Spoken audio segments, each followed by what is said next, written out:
Moro moro. Olisi taas tätä skootteriaiheesta videota. Eli tämmönen kevariskootterin moottorin virittelyä olisi taas luvassa. Eli tännehän tuli tämmönen paketti, eli Airsali 117 kuutioinen sylinterisarja. Alumiinista tuli kytkintä ja muuta pientä, niin otetaan näitä nyt tästä asentamaan. Laitetaan tämä variaattori tästä nyt ekana kuntoon ja jatketaan siitä sitten tosiaan eteenpäin. Eli tämän jälkeen tämän pitäisi olla periaatteessa käyntikuntoinen jo, kun saa nämä hilppeet tänne asennettua. Eri asia, minkä pääsee testaamaan sitten ensimmäisen kerran. Se menee varmaan keväälle tai alkukesään. Mutta joo, eiköhän me aloiteta.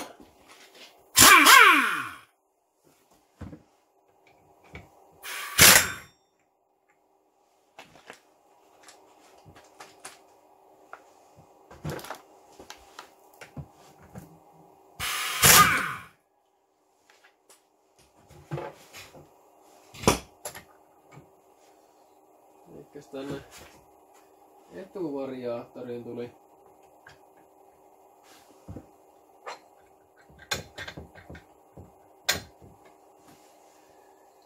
tänne tuli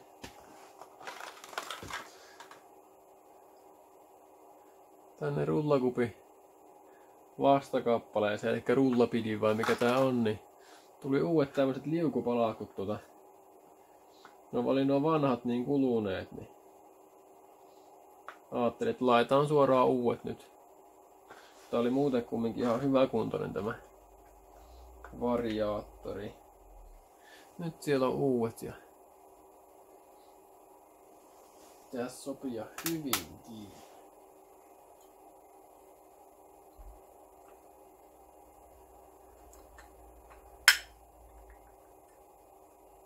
No niin, nyt on timmi.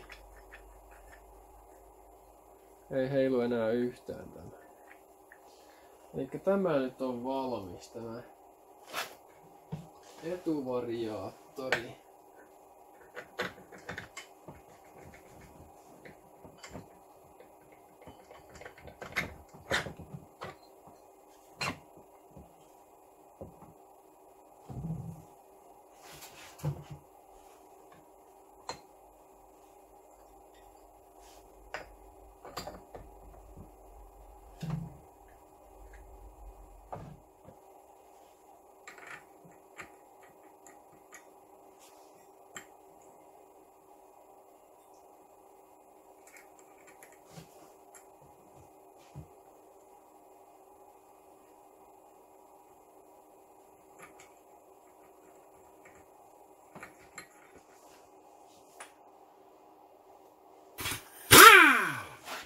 Se kiinni.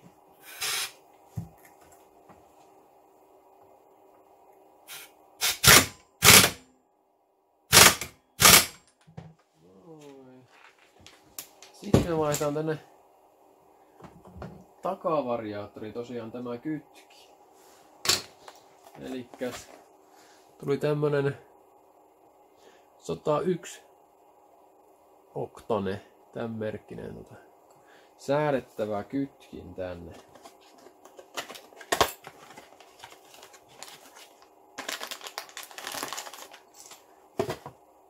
En kyllä tiedä, että onko tää hyvää, mutta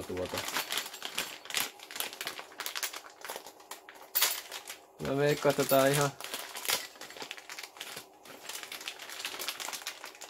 ihan tarpeeksi toimiva mun käyttöön.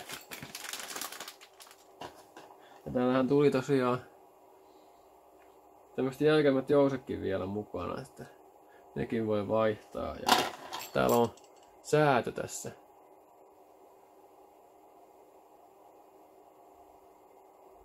Tämmönen säätöhomma. Sen saa tosiaan säädettyä sitten. Ja tää on näköjään joku tämmönen rengaskin vielä. Tää on varmaan sille jouselle. Että ehkä se paremmin sitten pyörii täällä, kun tässä on tommonen. Ehkä. Laitaan tuo nyt tonne sitten. Seuraavaksi tosiaan.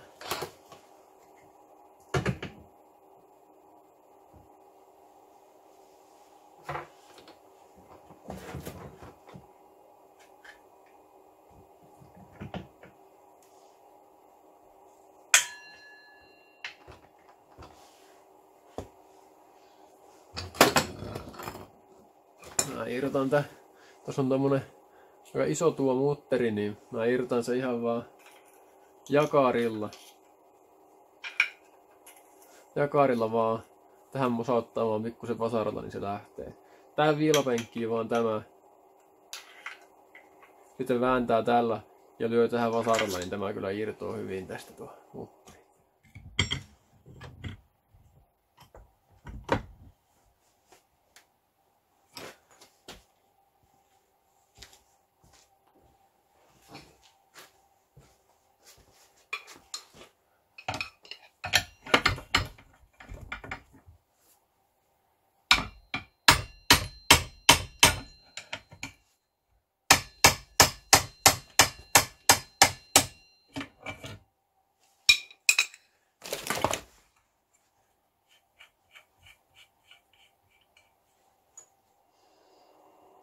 Nyt sain tää liukuvalan laitettua tuohon jousen päähän, vastapainejousen päähän tosiaan, ja sitten tää kytkin vaan menee tähän päälle.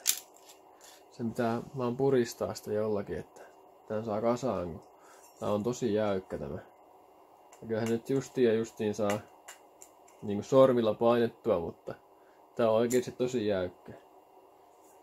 Sitä melkein jalata jollain pitää samalla kun pyörittää mutteria, niin se ei ole ihan helppo homma. Ja tosiaan tämä on säädettävä. Tämä en kyllä oikein ole varma, että miten tuo säätö tosta toimii. No joo, mutta eiköhän se toimi. Eiköhän tää säätö jotenkin tästä toimi. Pitää perehtyä tähän joskus myöhemmin paremmin, mutta nyt mua nyt ei oikein kiinnosta tällä hetkellä, kun tähän voi toimia nyt tosi hyvinkin jo näin alkuperäisellä säädöllä. Niin ei tarvitse välttämättä edes mitenkään säätää. Ja onhan tuossa toiset jousakin sitten vielä. Mutta joo, lyön tuo nyt tämä nyt kiinni ja laitetaan variaattori kasaan seuraavaksi. No niin, se olisi siinä. Ja onhan tää nyt vähän paremman näköinen kuin tämä alkuperäinen kytkin, tämä uusi. Tämä kytkihän on periaatteessa uusi tämä, mikä mua tässä nyt oli kiinni. Tää ei ole se alkuperäinen, vaan tämä on CP joku kytki. Kun tuo moottorin alkuperäinen kytki oli aivan loppu, sillä ei tehnyt enää mitään. Tämä on aika lailla justiin saman kokoinen. Ihan pikkusen pienemmät on nämä kulutuspalat tosiaan tässä, mutta joo, lyön vaan kiinni tämä.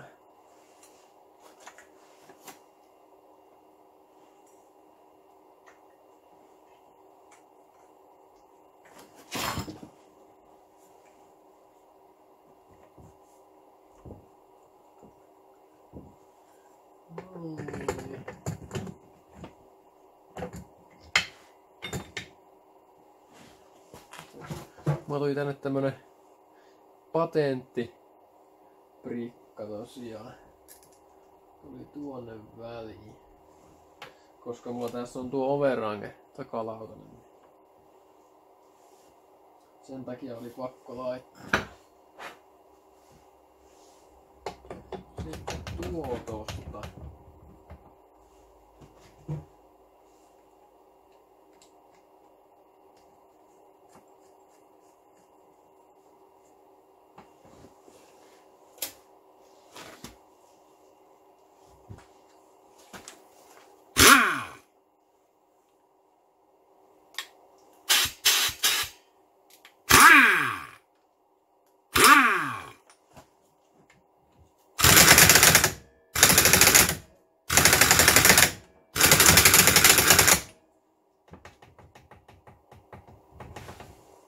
No niin. sitten olisi variaattori oikeastaan testivalmiudessa.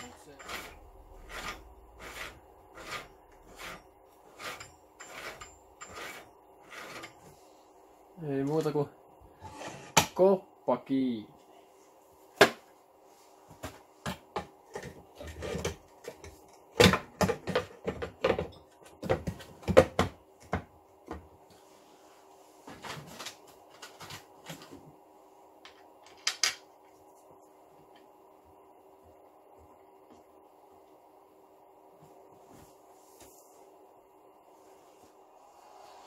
Sitten tuli 101 oktaanilta myöskin se uusi läppäventtiili. Mulla oli vähän huono se alkuperäinen, niin täällä on sitten nyt vähän tämmönen virtaavampi malli. Katsotaan miltä se näyttää.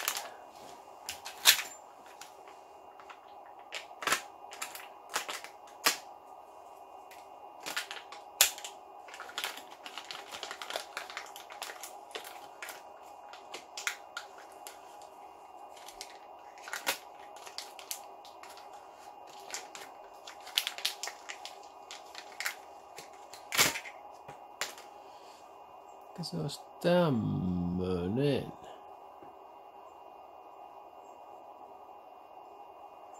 Huomattavasti virtaavamman näköinen kuin tosiaan se alkuperäinen. Näitä voi taivuttaa vielä vähän näitä peltiläpysköitä tosta vähän vielä isommaksi, niin virtaa vielä paremmin. Tää tosiaan puuttuu kokonaan ne välirivat tuolta. Ihan näppärän näköinen. Tällä ei varmaan tarvitse tehdä tosiaan tehdä mitään tälle. Laitetaan tää nyt seuraavaksi vaan kiinni tuo.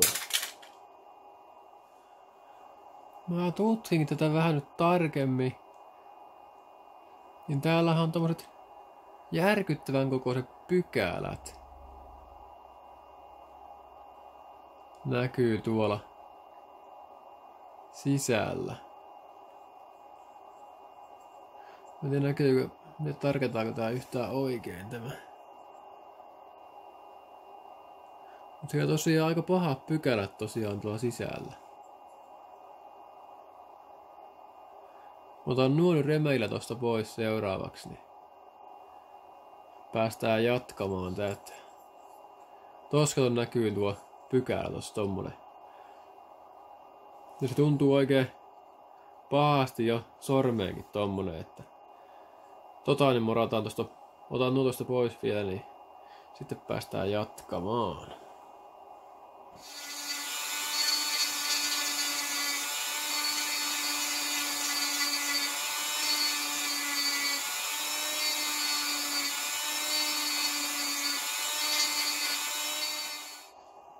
No niin, nyt olisi tämä valmis.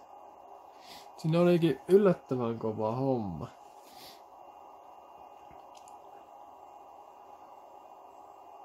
Nyt on niinku huomattavastikin virtaavampi tämä kuin mikä tää oli.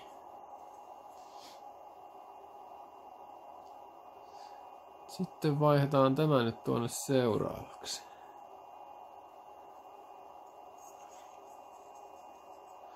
Joo, tää virtaa paljon paremmin kuin se nykyinen.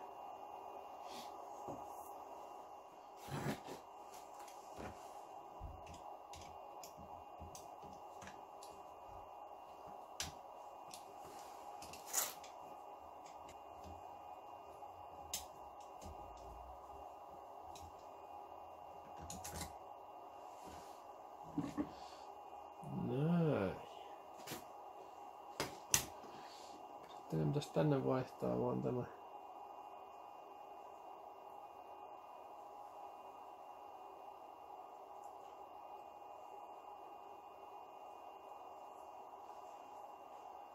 Läppäventtiili.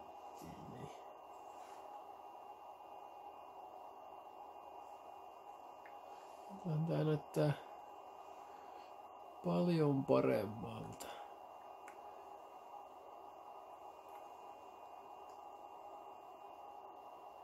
Tää on jonkun verran leveämpikin tämä.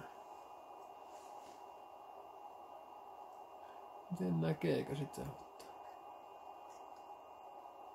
No jonkun verran leveyseroakin.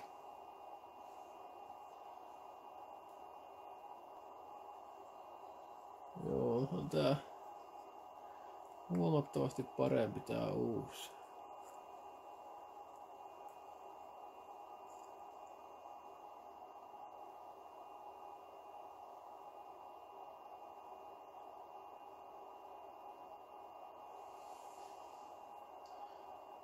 Joo. Eiköhän laita sen vasta kiinni. Tuohon päälle me laitetaan vähän vaan tiiviste silikoonia. Eikä ihan vaan tämmöstä. Mulla on tämmöstä jotain piiltämätavaraa. Eikä tämä vaan tämmönen.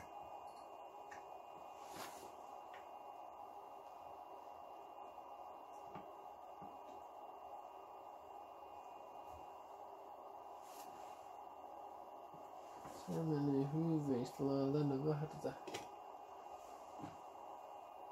tiivistystavaraa.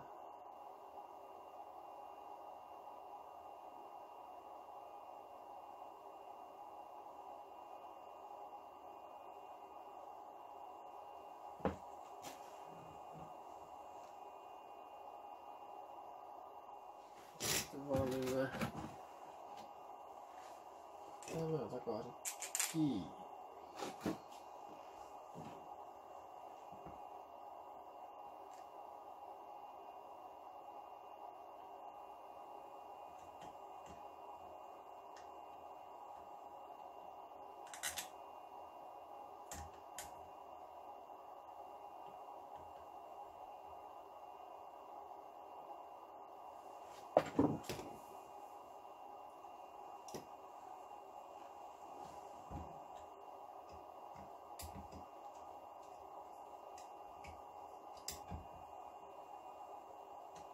Noin. Sitten kun se on tuolla valmiina, sitten olisi tämmönen vielä, mikä pitäisi laittaa. Ja tää tulee tosiaan tuohon kaasariin tämmönen, mitenköhän mä sanoisin, tämmönen kaulus, että saa vähän paremman virtauksen tuohon aikaiseksi. Poliinin tämä. Poliinin tekee tämmönen. No niin, eli tämmönen nyt laitetaan nyt seuraavaksi.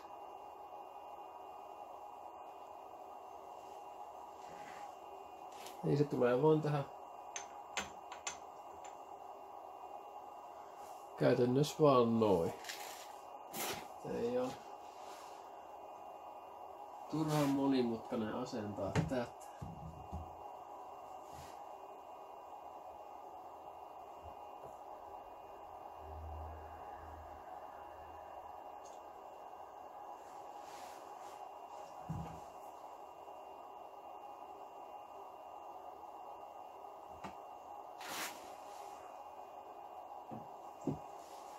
No joo, se olisi siinä.